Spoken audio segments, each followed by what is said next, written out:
Welcome back to ILTV on the Hour. We're live in Israel, bringing you the biggest headlines from the region. I'm Caleb Ben David, and today is day 720 of the war in Gaza.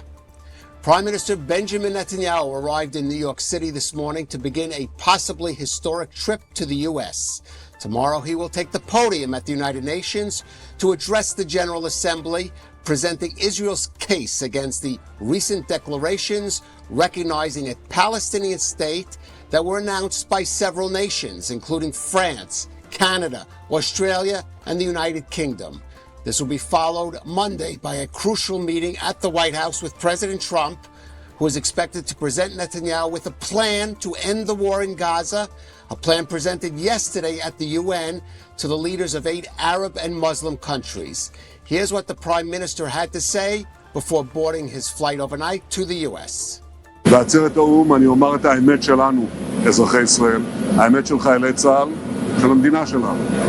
אני אוקיע את אותם מנהיגים שבמקום להוקיע את הרוצחים, האנסים, שורפי הילדים, רוצים לתת להם מדינה בלב ארץ ישראל.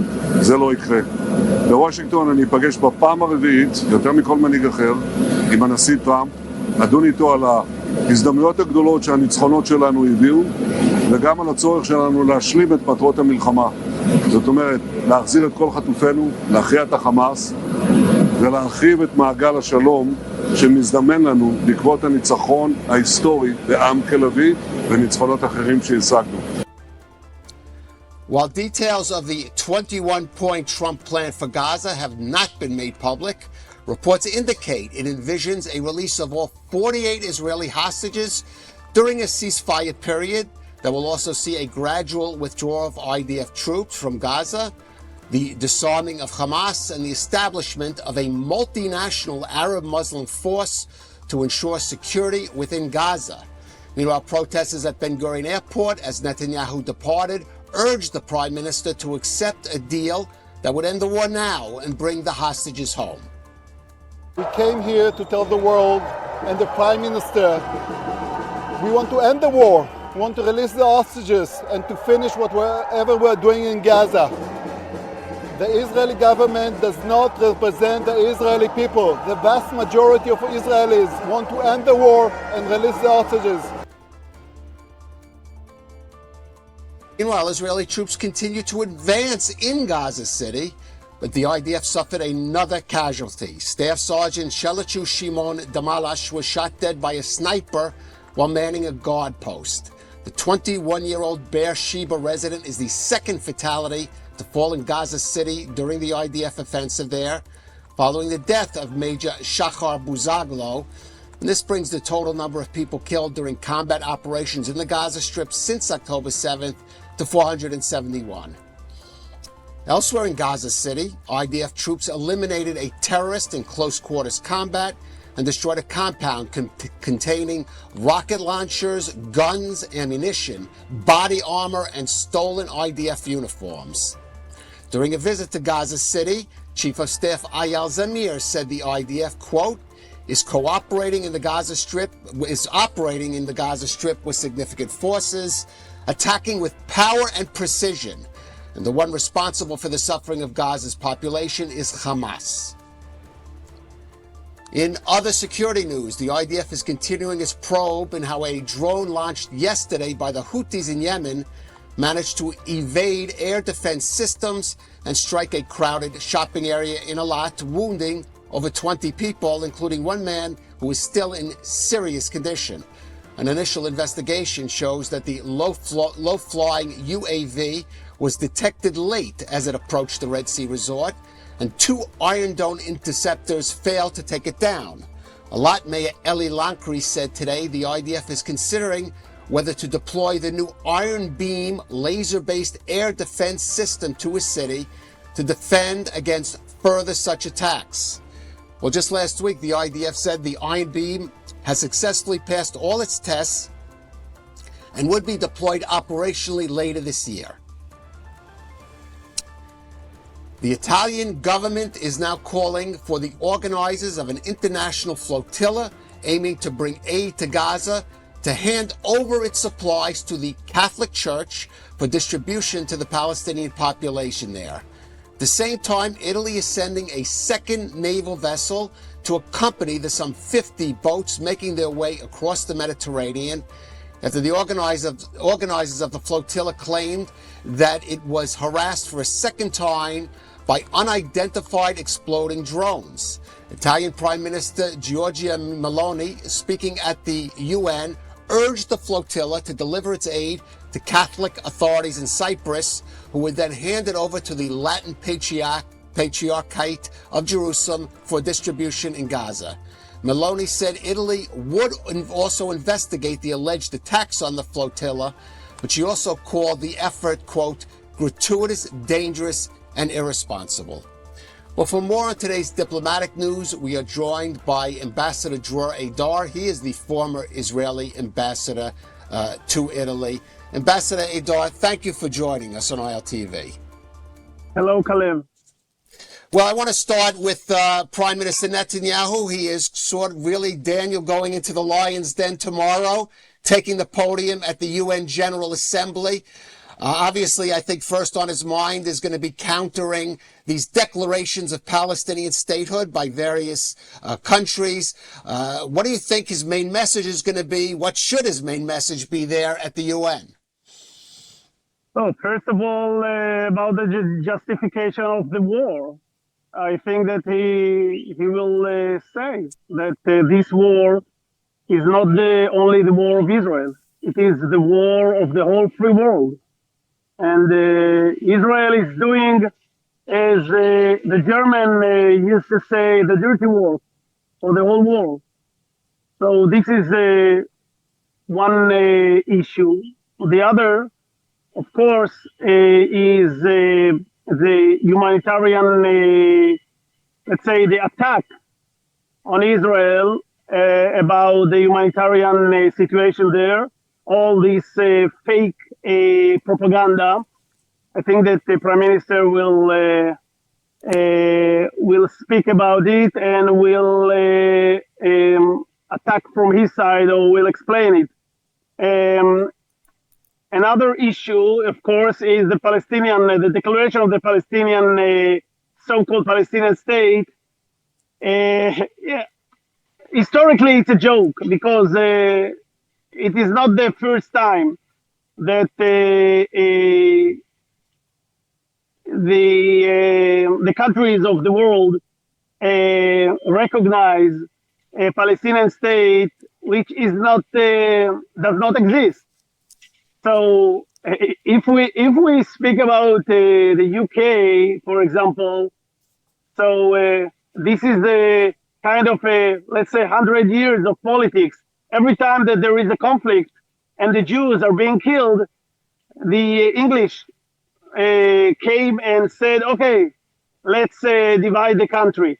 The problem was that the Palestinians never ever agreed to establish a state, independent states beside Israel. Of course, they didn't want Israel to be found, but I think that we are sure that if there was no Israel, God forbid, there was no also Palestine. Maybe there was south of Syria, north of Egypt, or east of Jordan, etc. So Prime Minister also will speak about it. He also will speak about the reward that the world, the hypocrisy of the world, giving reward to our enemy after they butchered us. So, and I'm sure that he will find time to speak about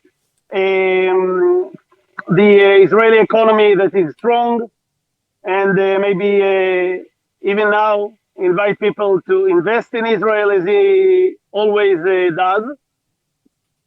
In any case, it will be a very important mission because of the 2 years of war that we have, and the weak support of the world. Thanks God we have America and we have Trump. This is A great miracle. We'll get to President Trump in a minute. I just want to pick up on one of your points about the Israeli economy. You're correct. I mean, diplomatically, certainly as long as the U.S. maintains its veto in the Security Council, these declarations are more symbolic than have any actual impact. But in terms of the economy, they are being accompanied by calls for sanctions, economic sanctions against Israel, particularly by the EU. How concerned should Israel be on that regard, not the diplomatic side, but more the economic side? Yeah. So the last 2 years have been proven that Israel contributes to the world, sometimes many more than the world contributes to us. So the world needs us to share with it our information and cyber security and intelligence and many, many other things that I know as ambassador that we contributed to many countries while they voted in the UN against us.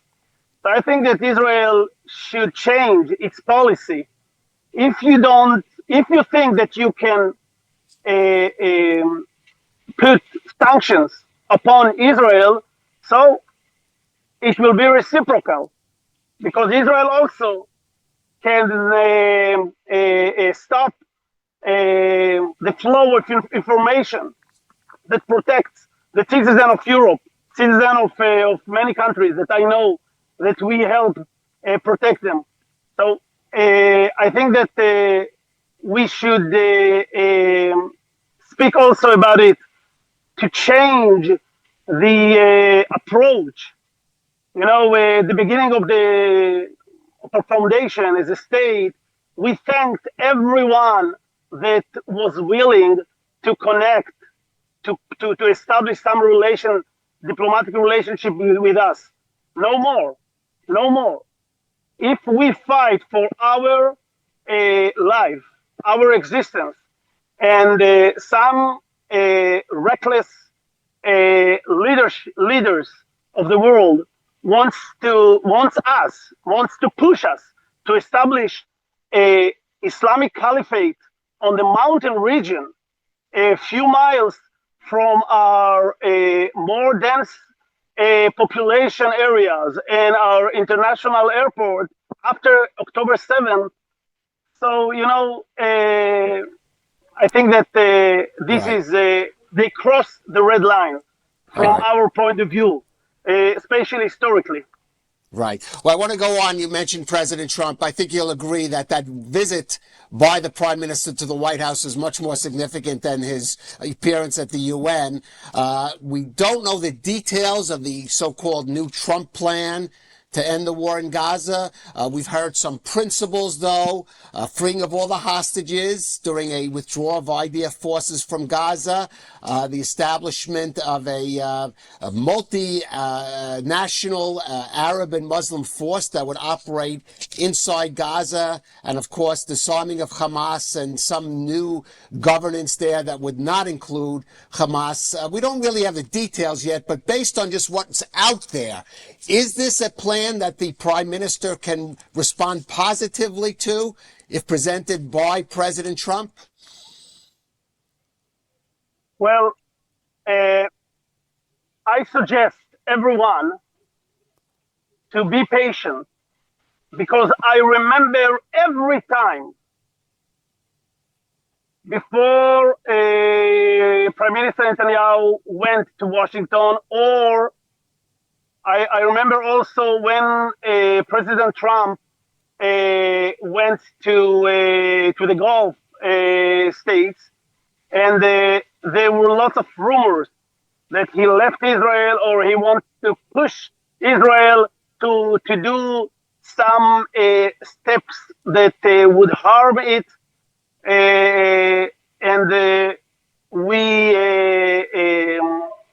it came to know that it was the opposite. So we know some facts for sure. First, we want all the hostages right now, no step by step, all of them now. Second, we don't want Hamas to be in any position of power and without any ability to launch missiles or to launch some terror attacks. Means to unleash, leave its weapon. And we know that we do not trust the Palestinian Authority because, in matter of fact, most of the Palestinians in the Palestinian Authority support Hamas.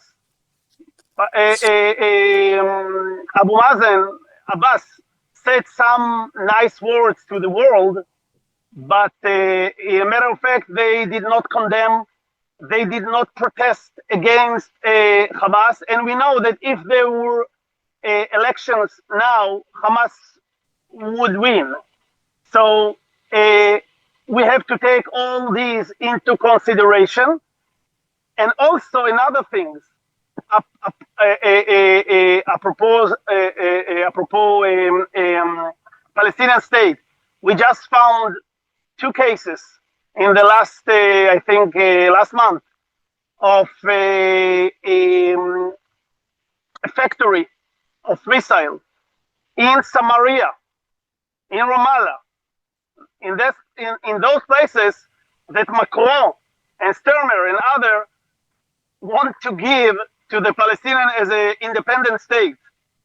So I think that if there is a brain in our head as an ancient nation, we should say we learned our lesson and we will not let barbarian to have a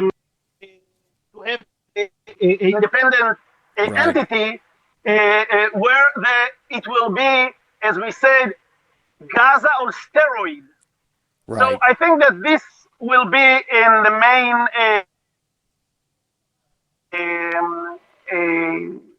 point of Prime Minister Netanyahu with President Trump, and also what we have to do is they will speak about also Saudi Arabia and the Emirates. So we'll see. All right, fair enough. Ambassador Dror, Eydar, thank you for joining us here on ILTV. Thank you very much, Caleb. See you soon. Ciao, ciao. Well, let's move now from diplomatic matters and back to security affairs. And for that, we're joined by Reserves IDF Major Eilat Chodov, a political and military analyst. Eilat, thank you for joining us. First of all, I want to ask you about this attack on Eilat yesterday. A lot of questions being asked about how this drone, and I'm no military expert, but it seemed to be a quite moving, slow drone that was visible enough that people in Eilat saw it approaching before it hit. So a lot of questions are being asked how the IDF, how its air defense systems failed to take out this UAV. What's your initial assessment? Assessment is that, first of all, the speed is maybe shocking to people who are able to see it after things are moving fast, higher, and more predictably. So much iron didn't run, even though the best of circumstances, these systems aren't 100%. We're used to the Iron Dome being successful, but it's not 100% successful. Target is harder to hit than a high-flying one. Again, seems a bit paradoxical. That's the reality. And of course, the Houthis have learned to go after I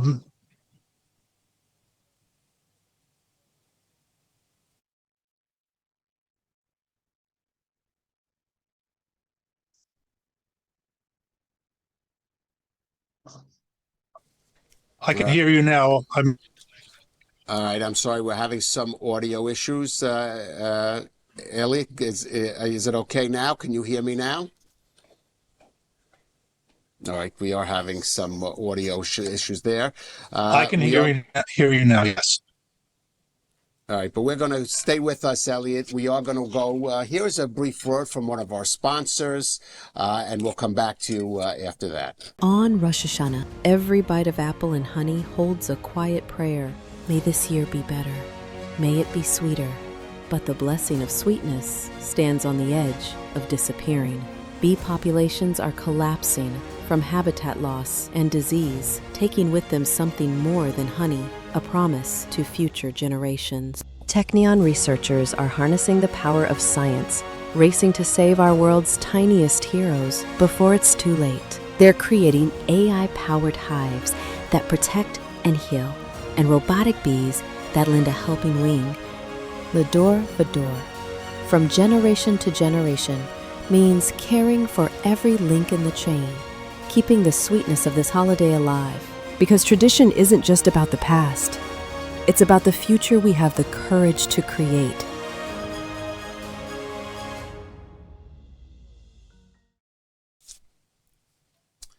And just to reiterate our top story, Prime Minister Benjamin Netanyahu landing in New York City this hour. Of course, he'll be speaking tomorrow at the UN General Assembly, and from there he will later travel to Washington.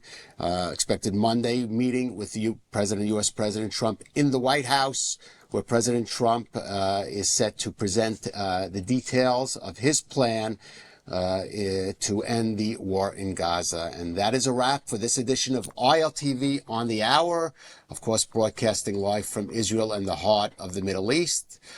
You can, of course, follow our app. Look at that QR code we just flashed on the screen. We're here every hour on the hour with the latest breaking developments, reports, and insights. Thank you for joining us. I'm Caleb Ben David.